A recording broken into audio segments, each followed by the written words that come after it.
അപ്പൊ നമ്മുടെ കൊടുങ്ങല്ലൂര് ഇനി മുതല് സൈറൻ കേക്കില്ലേ? അത് എത്ര പേര് അറിഞ്ഞു? നീ അറിഞ്ഞ?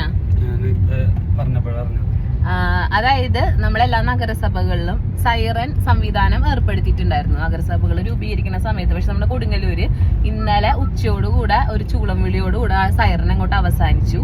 ഹൈക്കോടതി ഉത്തരവ് പ്രകാരമാണ് എന്താ പറയാ സൈറൻ ഒഴിവാക്കിയത്. കാരണം ഇപ്പൊ പണ്ട് എന്ന് പറഞ്ഞു കഴിഞ്ഞാൽ സമയം നോക്കാൻ എങ്ങനെയൊക്കെ നോക്കിയിരുന്നു, ഇരിഞ്ഞാലക്കുട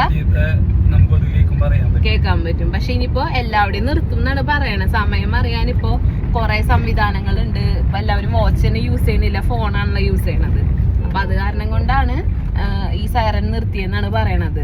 6 മണിക്ക് മാത്രമാണ് കേട്ടാ കൊടുങ്ങല്ലൂര് സൈറൻ ഉണ്ടായിരുന്നുള്ളൂ. ബാക്കി എല്ലാ നഗരസഭകളിൽ ഇരിഞ്ഞാലക്കുടയിൽ 9 മണിക്കും 3 മണിക്കൊക്കെ ഉണ്ട്. അപ്പോ നിങ്ങൾക്ക് ഈ സൈറനെ കുറിച്ച് എന്തെങ്കിലും മെമ്മറീസ് ഒക്കെ ഉണ്ടാവില്ലേ? നമ്മൾ സ്കൂളിൽ പഠിക്കുന്ന സമയങ്ങളിലോ അല്ലെങ്കിൽ എന്താ പറയാ നമ്മുടെ ഒരു മുന്നത്തെ ജനറേഷൻ അവർ അതൊക്കെ മാനേജ് ചെയ്തിട്ടായിരിക്കും എന്താ പറയാ അവർ ജോലിക്ക് പോയിരുന്നതും പല കാര്യങ്ങളൊക്കെ ചെയ്തിരുന്നത്. അപ്പൊ അതിനെ കുറിച്ചുള്ള മെമ്മറീസ് ഉണ്ടെങ്കിൽ ഡു കമന്റ്.